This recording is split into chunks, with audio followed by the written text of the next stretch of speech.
Welcome to a special edition of Stay a While, recorded live on Radio Row at Super Bowl 59. I'm your host, Tommi Vincent, and we are going to be hearing some dynamic conversations with phenomenal guests here on Radio Row. So take a seat, get comfortable, and stay a while. Hi everyone, I'm Tommi Vincent, your host of Stay a While podcast, and today joining me at the table, we have Dr. K. Renee Horton, and we are so excited to have, she is a physicist and an inspirational speaker, but I'm really excited about this piece of you that is into the science. It's not often that you get to sit down and speak with someone who sits in a space that's not talked about. As a physicist and the things you've accomplished in your life, I want to know from you, at what age do you recall that something about this area just said, oh, that's me? So I've probably known since I was 7. I wanted to be a scientist. My grandmother used to make Barbie her first lab coats. My Cabbage Patch had a lab coat to match mine. And so, but it was 9. My dad gave me a telescope when I turned 9. And so it was the first time that I was like doing my own kind of experiments and doing the things that I was seeing scientists actually do, that I was reading about in the encyclopedia. And so I remember I got the telescope. My dad was like, figure it out before you go look. And I remember telling my brother that night, we're going to go up on the roof. And my brother was like, I was like, Not the roof. Yeah, the roof, right? That's the best view. But my brother knew he was my protector. So he knew even if he wasn't interested in what I was doing, he needed to go. So that night we climbed out of the window and scaled up the side of our house on the antenna. And I propped up my telescope. And it was the first time I was looking at like what I thought was the stars, but I saw the moon. And so it was the first time it was like seeing the moon, but like looking at the moon, because I was doing something that was giving me just a little bit of more of an advantage than my brother was. I was hooked. I came down off that house, and right then I was like, I'm gonna be an astronaut and I'm gonna go to space because I know it's something bigger than me out there and I want to know what that is, right? So I definitely 9, and my dad laughs about that. He's like, you remember that very well. And I was like, I do. It's amazing that your grandmother and your father invested in you enough for you to know that this was okay, to desire to be an astronaut or whatever it was you were thinking about in that time, because a child can express something to a parent of something they would like to be, and it could be whatever it is, but if the parent doesn't validate that, it could cause that desire to just fizzle right on out. You know, there was a light that came on in you and somebody could have said, nah, and poured the water on it. I still experienced that though.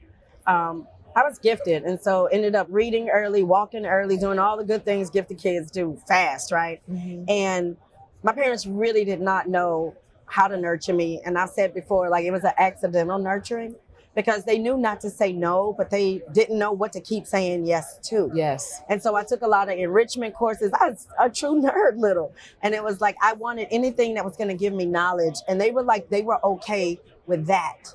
So they were constantly giving me that. But when it got to the point when it was time for me to get ready to go to college, and I started college at 16, I remember saying to my dad, like, I really want to be a scientist. I didn't even know what kind at that time. I just knew I wanted the lab coat. I wanted the pocket protector. I wanted the pens. That's what I wanted, right? And my dad said, no, you're going to have to do something different, because I don't know any Black scientists, but I know Black engineers. So why don't you do that? So I chose engineering simply because I didn't have anybody to mentor me in that space. And my dad had reached his capacity to be able to help me get there too, because he didn't know anyone else. Mm-hmm. And that was from a place of love, where he felt like, you know, I want to put you in a position to win. So this is what I do know. But then you went beyond engineering and you became a physicist. Yeah, but that's a whole round the corner, back through the woods kind of thing, because at 17, I had decided to go Air Force ROTC because I wanted to be an astronaut. I said I could be a pilot. And I had joined the ROTC. Well, when they sent me to get my physical, my hearing failed. And I'm looking at these guys and they were like, you ever had any ear infection? No. Uh, Injury to your ear, no. Loud music, no. But my hearing was degrading and we did not know that. And so I have a recessive genetic trait that shows up later in life. And at 17, it had surfaced and had created such a loss that I didn't qualify for the Air Force. Well, I had a good looking boyfriend. He ain't all that good looking now though. But anyway, like, Casey see this, but good looking boyfriend. I go home, I get consoled and I get knocked up. And so now I'm knocked up and my dad is like, we from the South, you get married. And so I got married. And so I ended up dropping out of college. He was in the Army at the time. We went overseas. We lived overseas for three years, came back, lived in Georgia for 4. But that was also about the duration of that marriage. Like we were young, we were immature, and it just didn't work out. And I ended up splitting. I went back to school with 3 kids in tow, and my daughter wasn't 2 at the time. Mm-hmm. And so I finished out my engineering degree and then went on, didn't have a job, so went on to grad school and then ended up getting a full ride scholarship to go on and get my Ph.D. and then to finish in physics. As a mom in that moment, having your kids and still pursuing something greater than yourself from an educational perspective, where did you get the drive to stay at it and still be, take care of your children and focusing on school to become what you've become? During my time of traveling in the Army and then working on those military bases and those kind of things, I was working with people who weren't logical. That just, I was thinking like, I don't get this thought process. Like, I kept trying to figure out like, how did you get here? This don't even add up. So I'm not sure how you got there. And what I realized then, it was one of those moments that even though my hearing was there, the hearing loss was there, and it was consecutively getting worse and worse and worse, right? It didn't stop my brain from wanting to be. Mm-hmm. And so working in spaces where people aren't as smart as you, or they've gotten a job because somebody gave it to them, is a stark reality that this is not the space you should be in. Mm-hmm. And so when I decided to go back to school, it was after my daughter was born, and they handed her to me, and she had these big old dove-like eyes, but kind of it was like one of those, what are you gonna do now? Like, what you gonna do to make this world better for me? Yeah. And so when I went back to school and we moved into family dorms at LSU, and I was making $9,000 a year. I would look at them, the 3 of them, and I'd be like, yeah, something's got to be better for them. It just has to be better for them. But then it was like, once I got back in school, something came alive. Like, this is where I belong. Like, this is part of my tribe. This is where I belong. I don't belong in the world floating around with people who don't think logically. I need to be over here where people got some thought process and, are smart enough to be putting 2 and 2 together and understanding that that's 4, but also understanding that 1 and 3 is 4 and 0 and 4 is still 4, right? Like I needed that. And I realized I needed that more than I needed to be feeling sorry for myself, because I had been given something that I now needed to carry with me, which was my hearing loss. Okay. You're a physicist. Yeah. So when did you achieve that in your life? Oh, Lord. So I just feel like you're so smart. No. And I'm like, she's so smart. I went to this conference called the National Society of Black Physicists, and I ended up serving as their president and the second woman to hold that office for them. But I had gone to this conference as a chaperone, because the HBCUs don't play. Like if they're going to send their babies over there, they're going with chaperones. But because I was older, I went as a chaperone. But I walked into the room and I was like, yo, this crazy. Like, it's like 300 smart black people. Like they were sitting down having these deep intellectual conversations, like they're drinking. I was like, this is something you see in a movie. Yes. Like this ain't real. But it was real. And I was standing there and I was engaging with other people, and we were having these deep intellectual conversations. Right up your alley.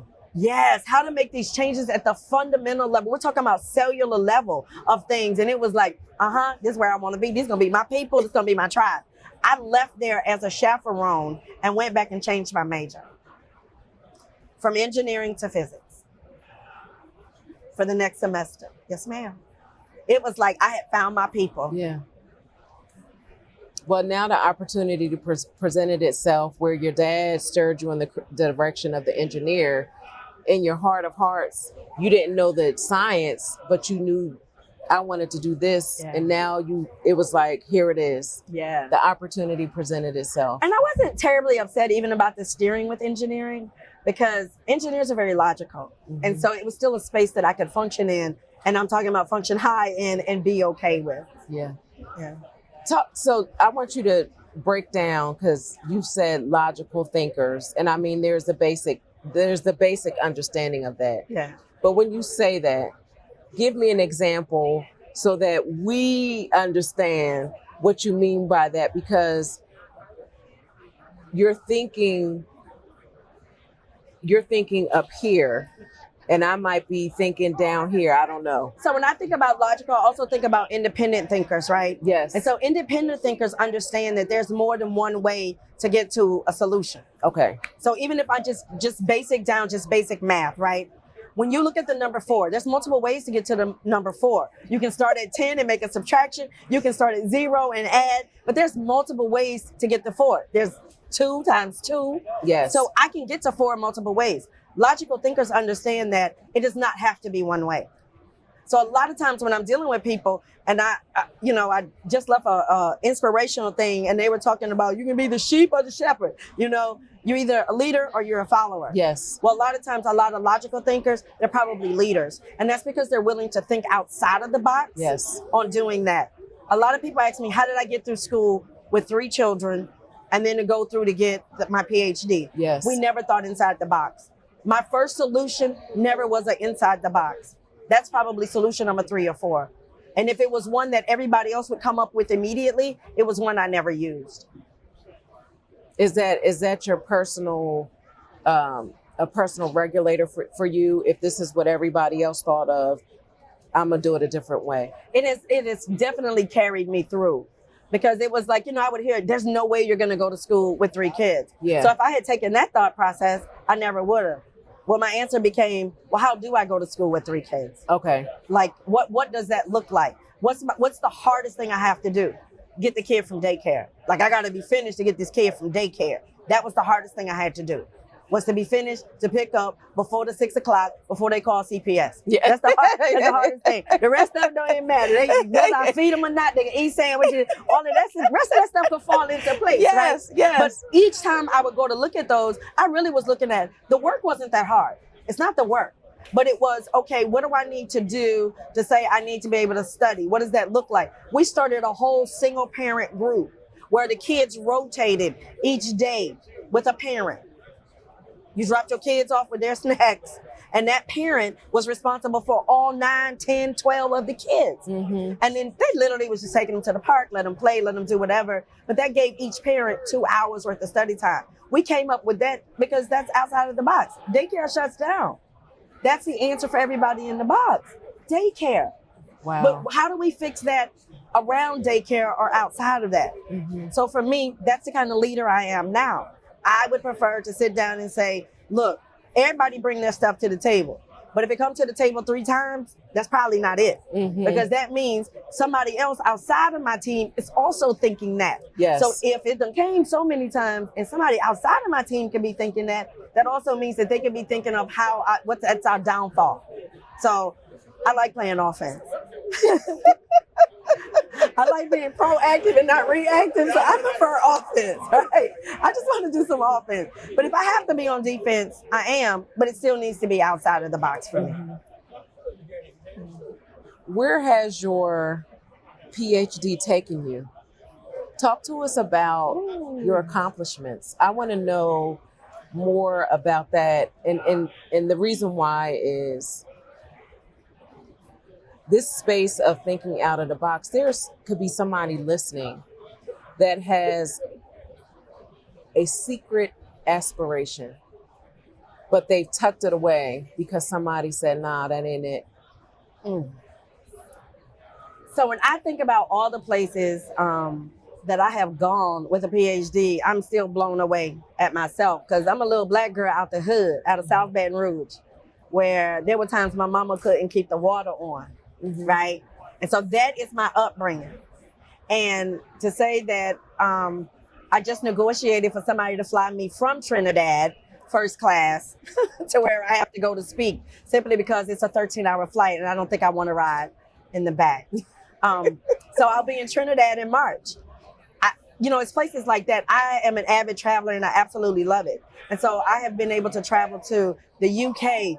I've been to Canada multiple times to speak. I've been to the mountains in Mexico to speak, places like that. But I've been to Brazil. I've been to South Africa. I met Mae Jemison, who is my idol, in South Africa working on a project with girls. And I was there for the International Union of Pure and Applied Physics. Mm-hmm. And they brought us together. I have sat at tables with dames, knighted dames, okay? And those are things that I never, ever dreamed of, the idea that a PhD would be taking me there. Mm. It brought me to your couch. The reason why I brought you on the couch is, and even when we were talking about, when Alexis is my producer, we were talking about looking at your bio, I said, people need to hear from her. Other young women need to hear from her because somebody has such a high desire to be something that they've never seen before. And that makes people afraid because how? How do I do that if I've never seen it before? When you haven't seen it before, the message is that's not where we belong, right? And for me, I had come through like the educational system where most of the time I was one of two Blacks. So to be in that environment wasn't anything odd for me because it was from where I started from elementary school, right? Being in the gifted program, there usually were only 2 or 3 of us in a class sometimes. Sometimes I could be the only one. So I learned to deal with that pretty early on what that looks like and like understanding that they are no better than we are. Mm-hmm. And sometimes they are a lot less than we are, but because of who they are, they get to walk in that privilege, right? And so there are plenty of times I walk into a room, even on my team now, working with NASA. I walk into a room, sometimes I'm the only woman, sometimes I'm the only Black. The thing is, I want to focus on my happiness. And I want to focus on what I feel my passion or my purpose and my calling is.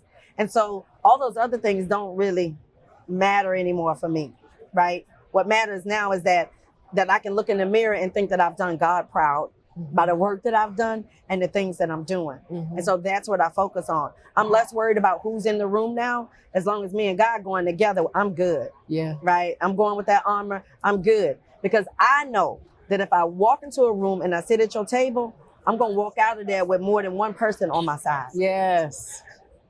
Mm-hmm. I'm confident of that. Mm-hmm.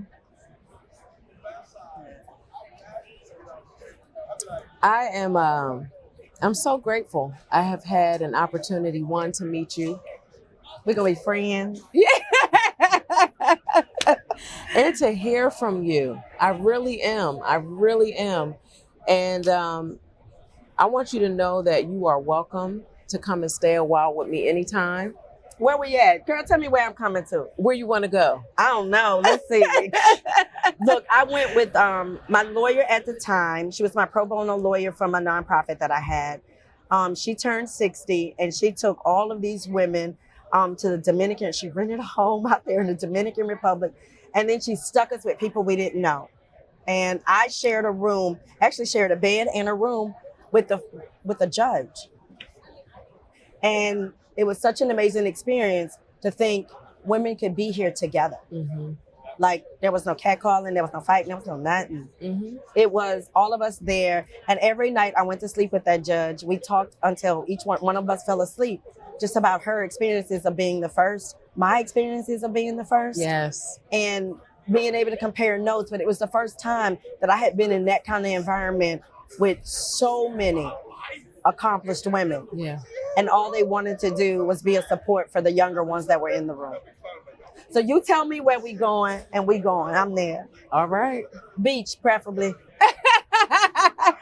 Something warm. I don't mind doing some snow stuff, but You like the warmth. I feel you on that. I feel you on that. But sincerely, Dr. K, Renee Horton, you are welcome at my table anytime. Thank you so much for joining me today. Well, thank you for having me, Tommi. Absolutely. I hope you felt the love and connection in today's conversation. Every woman you heard from has faced the impossible and emerged stronger. This is your personal invitation to stay a while longer at TommiV.com. That's TOMMIV.com for more inspiration for your mind, body, and soul. And let's not forget your belly. You're always welcome at my table. Please be sure to subscribe, make yourself at home, and stay a while.